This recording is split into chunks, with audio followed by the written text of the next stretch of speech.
with clean living Simmons and Stanley on one side, and, on the other, Fraley and Chris, whose non-stop offset debauchery was taking its toll.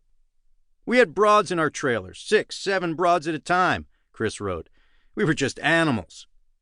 Tour manager Fritz Postlethwaite was responsible for making sure the band members arrived on set in the early morning and shuttling them home after a night of partying.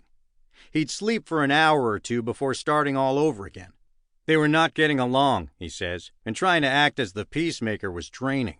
While celebrating both the last day of shooting and Postlethwaite's birthday, he and Chris took a ride in the drummer's leased Porsche.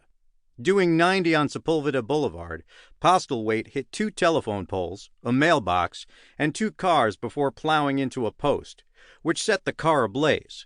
Thrown through the windshield and onto the pavement, Chris injured his ribs and fingers and sustained a concussion, while Postlethwaite, who was pinned inside the vehicle, suffered serious burns. If making the movie wasn't embarrassment enough, in Fraley's case, after a bitter argument with the filmmakers, the monosyllabic guitarist stormed off the set, leaving his very obvious, and black, stuntman to stand in for him during close-ups. An early preview screening compounded the misery. "People openly laughed," Stanley wrote. "It was humiliating." Animosity among the band members hardly abated when newspaper ads for the movie, which ultimately resembled a kooky live-action version of Hanna-Barbera's Scooby-Doo, Where Are You?, featured Simmons' demon character dwarfing the others. "The rest of the band was incensed," Simmons wrote. The movie debuted on NBC on October 28, 1978, and would eventually play in theaters everywhere around the globe. "To be honest, I thought it was a natural step in the de-evolution of Kiss," wrote Fraley, who at the point had one silver platform booed out the door. Simmons and Stanley, who bad-mouthed Kiss Meets the Phantom of the Park for years until they released the European edit, titled Kiss in Attack of the Phantoms, as part of an authorized DVD collection, teamed up with the actual Scooby-Doo in 2015 for a far less mortifying feature-length animated movie. An often repeated piece of Kiss mythology goes something like this.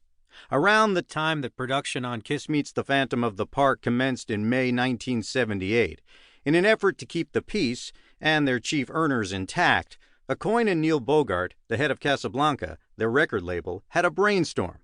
"Let's get each member to record his own solo album," they decided. "Even better, let's release all 4 on the same day in September 1978, not long before the movie airs." Aucoin and Bogart were always thinking big, bigger, biggest. So why wouldn't they try a stunt no group had ever attempted?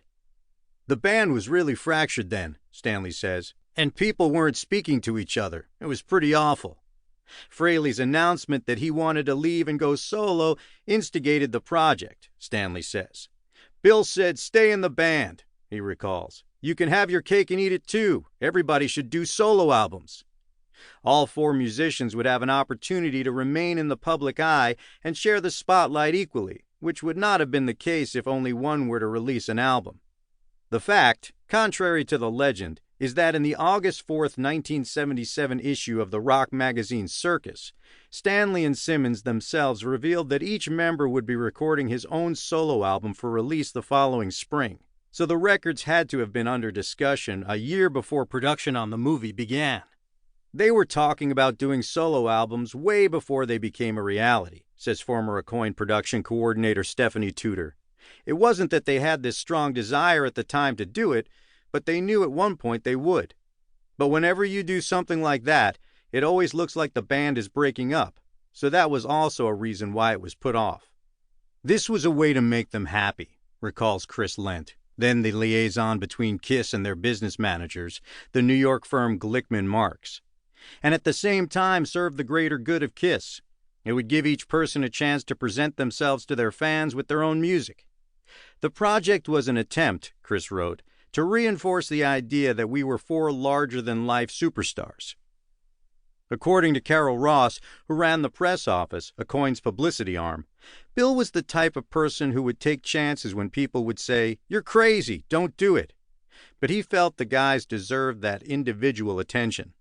They also had something to prove to their peers. "One of the things that Kiss have always had is this attitude that they're looked down upon, which they are, by other musicians," said Eric Troyer, who contributed piano and vocals to Simmons' album.